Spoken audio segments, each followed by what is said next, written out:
کہ مولانا اہل سنت کی خواتین مسئلہ طلاق کی وجہ سے شیعہ بن رہی ہیں. ابھی تو انہوں نے فتوے بدل دیے. پہلے ایک ہی محفل میں اگر مرد نے بول دیا طلاق طلاق طلاق تو ہو گئی پھر وہی حلالہ. غصے میں بول دیا ہو گئی, نشے میں بول دیا ہو گئی, سوتے ہوئے بول دیا ہو گئی, خواب میں بول دیا ہو گئی. تو پریشان تھی وہ بیچاری خواتین, ادھر آتی تھیں. اس مسئلے کی وجہ سے ان کے مرد بھی, کیونکہ ظاہر ہے کہ مرد نے غصے میں دے دی, غیرت مند ہوگا تو تھوڑی بولے گا حلالے کے لیے جائے. تو وہ کہتے تھے ہم, یہ عاقلانہ مکتب ہے یہاں, ایک المیہ ہمارے اندر ہے. اور کہ مولانا اس مسئلے کی وجہ سے ہماری کئی خواتین اہل سنت کے یہاں جا رہی ہیں, اور وہ مسئلہ ہے خلا کا مسئلہ. کون سا مسئلہ؟ خلا کا مسئلہ. اور واقعی یہ گیپ ہے معاشرے میں. ایک خاتون تنگ ہے, نہیں رہنا چاہتی, ایکس وائی زیڈ کوئی بھی ریزن ہے, ہو سکتا ہے اس پہ ظلم ہو سکتا ہے خرچہ نہیں دے رہا, ہو سکتا ہے شوہر نشائی ہے, پتہ نہیں موالی ہے کیا ہے, ظلم کرتا ہے, ٹائم نہیں دیتا, حق ادا نہیں کرتا, اور ہو سکتا ہے کوئی مسئلہ ہی نہیں, اسے شکل نہیں پسند اس بندے خدا کی. یہ بھی ایک ریزن ہے. کہتے ہیں میں شکل دیکھتی ہوں میری طبیعت بگڑ جاتی ہے. بھائی باپ نے کرا دی, شادی ہو گئی, اب یا کچھ عرصے کے بعد مجھے وہ شخص پسند ہی نہیں ہے. اب کیونکہ اسلام نے حق طلاق مرد کو دیا ہے, آیت اللہ مظاہری فرماتے ہیں کبھی کبھی اگر خدا تجھے کوئی حق دیتا ہے تو اس حق کو استعمال کرنے میں شمر نہ بنا کرو. مظاہری کہتے ہیں کہ ایک متدین جوان تھا, اس نے بیوی کو 3 مرتبہ طلاق دے دی اصفہان میں. قبلہ کے پاس قبلہ, غلطی ہو گئی, مطلب وہ ایسی اس نے غلطی کی کہ ایک بار دی پھر نکاح کیا, دوسری بار دی پھر نکاح کیا, تیسری بار دی پھر نکاح کیا. اب تو ہمارے یہاں بھی یہ ہے کہ بھائی عورت جائے کسی اور سے نکاح کرے. تو قبلہ میں کسی پہ اعتبار نہیں کر رہا, بیوی کا نکاح جو متعلقہ کس سے کروں. تو کہ مسجد میں ایک بوڑھا آدمی آتا تھا, کوئی 60-70 سال کا. تو آقا مظاہری نے کہا سب سے متقی پرہیزگار بندہ میری نظر میں یہ ہے, کہ اس کو بولتے ہیں نکاح پڑھے پھر یہ طلاق دے, پھر آپ نکاح کر لیں. تو ٹھیک, اس بندے خدا کا نکاح ہوا. 1 دن گزر گیا, 2 دن گزر گیا, 4 دن. بوڑھے کے پاس گئے, جناب طے یہ ہوا تھا کہ آپ طلاق دو. اس نے کہا میری بیوی میں دیتا ہی نہیں. یہ بیچارہ روتا ہوا ہے تو اللہ مظاہری کے پاس ہے, قبلہ یہ کیا ماجرا ہو گیا. تو آقا مظاہری نے کہا وہ مسجد میں آتا تھا, متدین, زبان کا سچا, اب نکاح ہو گیا, ہم کیا کر سکتے ہیں. تو انہوں نے کہا میں کیا کروں, بعض لوگ نماز تو پڑھتے ہیں, اہل بیت کو مانتے ہیں, پر شمر صفت ہیں, شمر بن کے بیٹھ گیا ابھی, ہم اس کا کچھ نہیں کر سکتے.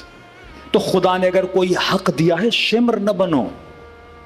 رسول خدا کی حدیث ہے اگر کسی کی بیوی شوہر سے تنگ ہے اور اسے بولتی ہے مجھے طلاق دو, میں نہیں رہ سکتی, وہ پوری کوشش بھی کر چکا, سب کچھ کر چکا, لیکن وہ خوش نہیں ہے, کہتی نہیں جناب مجھے رشتے سے آزاد کرو. فرماتی یہ مرد اپنے حق کو استعمال کرتے وہ اسے کسی بھی صورت میں چھوڑ نہیں رہا. مطلب پوری کوشش کر دی, 6 مہینے لگا دیے, سال لگا دیا, اب نہیں بن رہی بالکل. وہ کہتی ہے نہیں مجھے رہنا نہیں ہے, اب حق اللہ نے اس کو دیا ہے.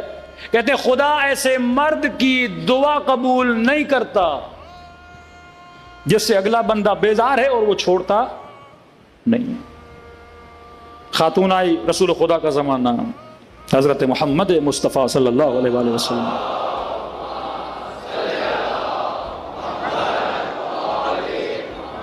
یا رسول اللہ مجھے اپنے شوہر سے الگ ہونا ہے. دیکھو اہل بیت, ہاں اللہ کے کچھ قوانین ہیں لیکن کچھ رأفت کچھ رحمت. اللہ کہتے ہیں نکاح خوشی خوشی کرتے ہو, اگر الگ بھی ہونا ہے جھگڑے نہیں کیا کرو. یہ ہمارے مشرقی ماحول بڑا عجیب ہے, شادی ہوں گی تو باجا بارات کے ساتھ, طلاق ہونی ہے تو گالم گلوچ کے ساتھ. خوشی خوشی اگر معاملات نہیں بن رہے, انڈرسٹینڈنگ نہیں ہے, پڑھے لکھے بنو, معاملات کو بڑے طریقے سے بڑے سلیقے سے اپنے معاملات کو سلجھاؤ. اللہ کی حدیث پڑھو, سمجھاؤ, صبر کی تلقین کرو, ہر چیز کرو, لیکن اگر کوئی چیز نہیں ہو رہی نہ اپنی زندگی کو خراب کرو نہ اگلے بندے کی زندگی کو کیا کرو, عذاب میں ڈالو. کہ یا رسول اللہ مجھے اپنے شوہر کے ساتھ نہیں رہنا. اب یہ رسول خدا کا واقعہ.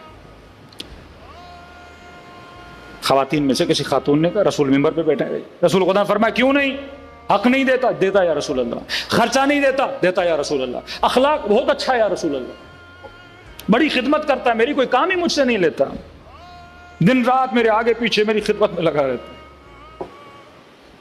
ساری عورتیں دیکھنے لگی ایسے شوہر کی تو ہم دعائیں کرتی ہیں، اور یہ کہہ رہی میں نے ہاتھ نہیں رہنا۔ نبی نے فرمایا پھر رہنا کیوں نہیں چاہتے؟ یا رسول اللہ اس کی شکل مجھے پسند نہیں ہے، کیونکہ یہ عرب کی خوبصورت ترین عورت تھی اور وہ بیچارہ تھوڑا شکل کا کم تھا۔ تو نبی نے فرمایا کہ حق مہر میں کیا دیا؟ یا رسول اللہ اس نے باغ دیا تھا مجھے حق مہر میں۔